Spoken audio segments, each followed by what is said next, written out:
ಆಕ್ಟರ್ಸ್ಗಳು ಸಖತ್ ಮೆಚೂರ್ಡ್ ಇರ್ತಾರೆ. ಹಾಗೆಲ್ಲ ಯಾರ್ದೋ ಬಲೆಗೆ ಬೀಳಲ್ಲ, ಪ್ರೀತಿ ಪ್ರೇಮ ಅಂತ ಹೋಗಲ್ಲ. ಆದ್ರೆ ಆ ಹುಡುಗಿ ನವನೀತಾ ಆರಂಭದಲ್ಲೇ ಪ್ರೀತಿಗೆ ಬಿದ್ಲು.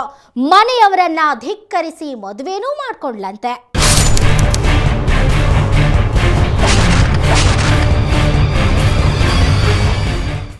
ಈ BP ಶ್ರೀನಿವಾಸ ನೀವು ನಾವೆಲ್ಲ ಕಂಡ ಮುಸ್ಸಂಜೆಯ ಗೆಳತಿಯ ಹೀರೋ ಅಷ್ಟೇ ಅಲ್ಲ. ಅಸಲಿಗೆ ಅವನನ್ನ ಹತ್ತಿರದಿಂದ ನೋಡಿದ ಜನರಿಗೆ ಆತ BP ಶ್ರೀನಿವಾಸನೂ ಅಲ್ಲ. ಬಡಗನಹಳ್ಳಿಯ ಪುಟ್ಟಸ್ವಾಮಿ ಗೌಡ್ರ ಮಗ ಶ್ರೀನಿವಾಸನ್ನ ಎಲ್ಲರೂ ಕರಿತಾ ಇದ್ದದ್ದು ಸೀನಾ ಅಂತ. ಆತ ಬಿಡೋ ಬುರುಡೆಗಳನ್ನ ಕೇಳಿ ಕೇಳಿ ಆತನ ಸ್ನೇಹಿತರೆಲ್ಲ ಬುಲ್ಡೆ ಪಾರ್ಟಿ ಸೀನಾ ಅನ್ನೋದಕ್ಕೆ ಶುರು ಮಾಡಿದ್ರು. ಆತನ ಊರಲ್ಲಿ ಅವನಿಗೆ ಅದೇ ಹೆಸರು ಪರ್ಮನೆಂಟ್ ಆಗಿತ್ತು. ಆದ್ರೆ ಗಾಂಧಿನಗರಕ್ಕೆ ಎಂಟ್ರಿ ಕೊಡುವಾಗ ಬುಲ್ಡೆ ಪಾರ್ಟಿ ಸೀನಾ ಅಂದ್ರೆ ಎಲ್ಲಿ ಚೆನ್ನಾಗಿರುತ್ತೆ ಹೇಳಿ. ಹಂಗಾಗಿ ಸ್ಟೈಲ್ ಆಗಿ BP ಶ್ರೀನಿವಾಸ ಅಂತ ಹೇಳ್ಕೊಂಡ.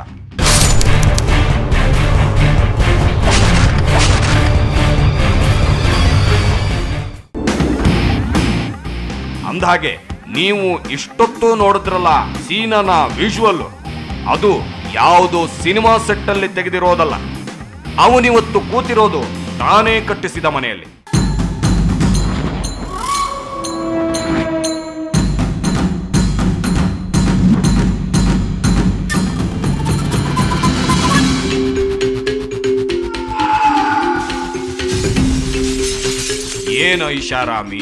ಏನ್ ಐಷಾರಾಮಿ, ಬಂಗಲೆ ಅಂತ ಮನೆ, ಅದ್ರ ಮುಂದೆ ಗಾರ್ಡನ್ನು, ಸ್ವಿಮ್ಮಿಂಗ್ ಪೂಲು. ಬಾಪ್ರೆ, ಈ ಶ್ರೀಮಂತಿಕೆಗೆ ನವನೀತಾ ಬಿದ್ದು ಬಿಟ್ಲಾ ಅಂತ ನಿಮ್ಗೆ ಅನ್ನಿಸಬಹುದು. ಆದ್ರೆ ಅವಳು ಈ ಶ್ರೀನಿವಾಸನ್ನ ಪ್ರೀತಿಸಿದ್ದು, ಅವರಿಬ್ಬರು ಮದುವೆ ಆಗಿದ್ದು ಎಲ್ಲ ಹೀಗೆ 18 ವರ್ಷಗಳ ಹಿಂದೆ.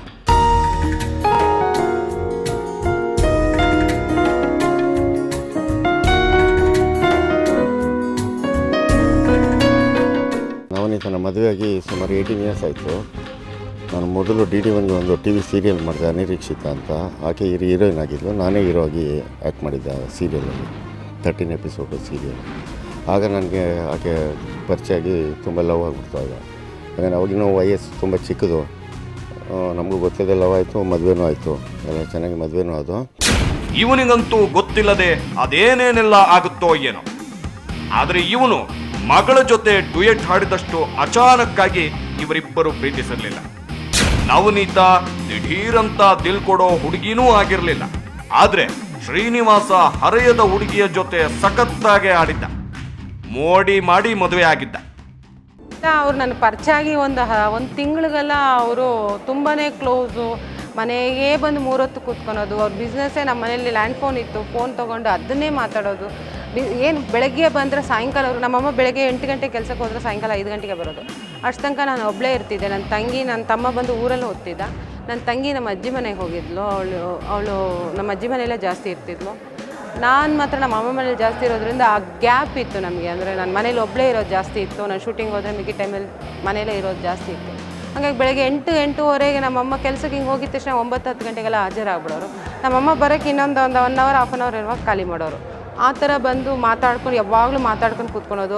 ಅವ್ರು ನಿಮ್ಮ ಆಫೀಸ್ ಇಲ್ವಾ ಇದೆಲ್ಲ ನಮ್ಮ ಮನೆ ಫೋನಿಂದನೇ ಅವರೆಲ್ಲ ಆಫೀಸ್ ಕೆಲಸಗಳೆಲ್ಲ ಮಾಡೋದು. ಆ ಥರ ಮಾಡಿ ತುಂಬ ಹತ್ರ ಆಗಿ ಅದು ಪ್ರೇಮಕ್ಕೆ ಹೋಗಿ ಪ್ರೇಮದಿಂದ ಮದುವೆವರೆಗೂ ಬಂದು ಕತ್ತು ಮುಚ್ಚಿ ಮನೆಗೆ ಬಂದು ಪ್ರೀತಿ ಮಾಡಿದ್ರೆ ಸಂಪ್ರದಾಯಸ್ಥ ಮನೆಯವರು ಮದುವೆ ತನಕ ಹೋಗ್ಲೇಬೇಕಾಗತ್ತೆ. ಅದರಲ್ಲೂ ಹುಡುಗ ಹುಡುಗಿ ಪರಸ್ಪರ ಬಿಟ್ಟಿರೋದಕ್ಕಾಗಲ್ಲ ಅಂದಮೇಲೆ ಒಂದಾಗಿದ್ದು ಆಯ್ತು.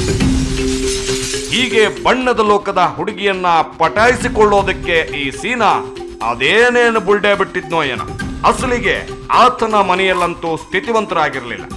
ಈ ಮಹಾನುಭಾವ ಕೂಡ ಮೊದಲು ಬೆಂಗಳೂರಿನ ಫ್ಯಾಕ್ಟರಿ ಒಂದರಲ್ಲಿ ದಿನಗೂಲಿ ನೌಕರನಾಗಿ ಕೆಲಸ ಮಾಡ್ತಿದ್ದ.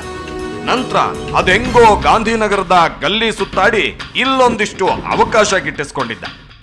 ಅವರಿವರ ತಲೆ ಮೇಲೆ ಕೈ ಎಳೆದು ಅಲ್ಪ ಸ್ವಲ್ಪ ಕಾಸು ಮಾಡ್ಕೊಂಡಿದ್ನೇನೋ. ಅಷ್ಟು ಬಿಟ್ರೆ ಅವತ್ತಿಗೆ ಅವನ ಹತ್ರ ಬೇರೆ ಏನೂ ಇರಲಿಲ್ಲ.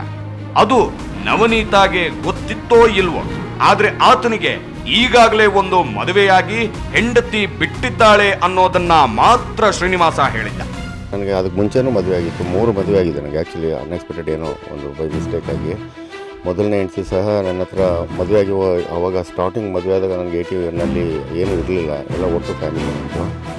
ನಮ್ಮ ಹತ್ರ 10 ರೂಪಾಯಿ ಇರಲಿಲ್ಲ ಅವಾಗ. ಏನು ಗತಿ ಇಲ್ದಿರೋನಿಗೆ ಕೊಟ್ಟು ಮದುವೆ ಮಾಡಿಬಿಟ್ರು ಅಂತ ನನ್ನ ಮೊದಲನೇ ಹೆಂಡತಿ ಒಂದೇ ತಿಂಗಳು ಬಿಟ್ಟು ಹೊರಟೋಗ್ಬಿಟ್ಲು.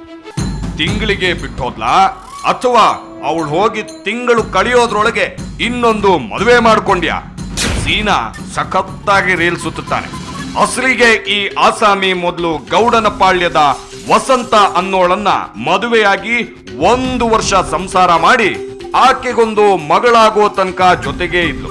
ನಂತರ ಅದೇನಾಯ್ತು, ಆಕೆ ದೂರ ಆದ್ಲು. ಅವಳು ಮನೆ ಬಿಟ್ಟ 3 ತಿಂಗಳಿಗೆ ಶ್ರೀನಿವಾಸ ವಿವಿಪುರಂನ ಕನ್ನಿಕಾ ಪರಮೇಶ್ವರಿ ದೇವಸ್ಥಾನದಲ್ಲಿ ಜಮುನಾ ಅನ್ನೋಳನ್ನ ಕೈ ಹಿಡಿದ. ಅವಳು ಅದೆಲ್ಲಿಗೂ ಹೋಗಿದ್ಲೋ ಏನೋ. ಈ ನವನೀತಾಳ ಬೆನ್ನು ಬಿದ್ದ. ಮದುವೆಗೆ ಮೊದಲು ಒಂದು ಮದುವೆಯಾಗಿತ್ತು, ಹೆಂಡತಿ ಇಲ್ಲ ಅನ್ನೋದನ್ನ ಮಾತ್ರ ಹೇಳಿದ್ದ. ಅದನ್ನೇ ನಂಬ್ಕೊಂಡು ನವನೀತಾ ಸಂಸಾರ ಶುರು ಮಾಡಿದ್ಲು. ಅವನು ಕೊಡೋ ಹಿಂಸೆಗಳನ್ನೆಲ್ಲ ಹಲ್ ಕಚ್ಕೊಂಡು ಅನುಭವಿಸಿದ್ಲು.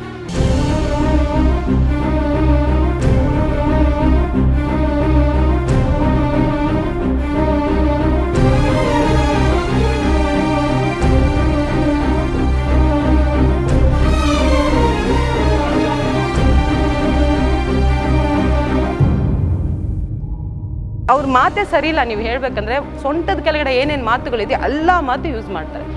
ಆಮೇಲೆ ಒಂದು 4 ದಿನ ಬರಲಿಲ್ಲ ಅಂದರೆ ಫುಲ್ ಬಟ್ಟೆ ಬಿಚ್ಚಿಸು ಫುಲ್ ನೋಡ್ತಾರೆ, ಏನಾದ್ರು ಮಾರ್ಕ್ ಆಗಿದೆಯಾ, ಯಾವನ ಜೊತೆ ನಾನು ಹೋಗಿದ್ಯಾ ಅಂತ. ನಾನು ಅದನ್ನೆಲ್ಲ ನನ್ನ ಕೈ ತಡ್ಕೊಳಕ್ಕೆ ಆಗಲ್ಲ. ಇಂಥ ಮಾನಗೇಡಿ ಗಂಡಸಿನ ಜೊತೆ ಅದ್ ಹೆಂಗೆ ಸಂಸಾರ ಮಾಡ್ತಾರೋ ಈ ನವನೀತಾ ಮಾಡಿದ್ಲಂತೆ. ಅವಳ ಜೊತೆಗೆ ಶ್ರೀನಿವಾಸನ ಉಳಿದ ಹೆಂಡತಿಯರು ನಿಧಾನವಾಗಿ ಬಂದು ಸೇರಿಕೊಂಡ್ರು. ಮನೆಗಳಾಯ್ತು. ಹೀಗೆ 3 ಹೆಂಡಿರ ಮುದ್ದಿನ ಗಂಡ ಲೈಫಲ್ಲಿ ಒಂದು ಹಂತಕ್ಕೆ ಸೆಟಲ್ ಆದ್ಮೇಲೆ ಬೆಳೆದು ನಿಂತ ಮಗಳ ಸೊಂಟ ಬಳಸಿದ್ದು.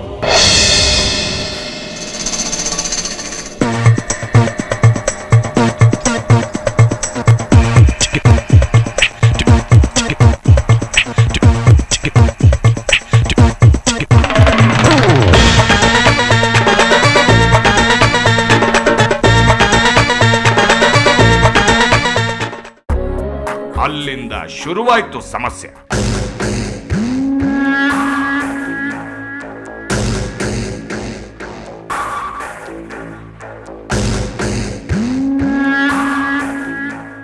ಮದುವೆ ಮೇಲೆ ಮದುವೆ ಮಾಡಿಕೊಂಡು ಇಬ್ಬರ ಕೈ ಬಿಟ್ಟು ಕಡೆಗೆ ಸಿನಿಮಾ ನಟಿಯೊಂದಿಗೆ ಸಂಸಾರ ಶುರು ಮಾಡಿದವನು ಸುಮ್ಮನೆ ಕೂತಿಲ್ಲ. ದುಡ್ಡಿನ ಹೊಳೆ ಹರಿಸ್ಬಿಟ್ಟ, ಬಂಗ್ಲೆ ಮೇಲೆ ಬಂಗ್ಲೆ ಕಟ್ಟಿಸ್ದ. ಕೊನೆಗೆ ಬಿಟ್ಟ ಹೆಂಡತಿರು ವಾಪಸ್ ಬಂದು ಸೇರ್ಕೊಂಡ್ರು. ನಂತರ ಶುರುವಾಗಿದ್ದು ಸಮಸ್ಯೆ. ಅದ್ರ ಬಗ್ಗೆ ಒಂದು ಬ್ರೇಕ್ನ ನಂತರ ಹೇಳ್ತೀವಿ.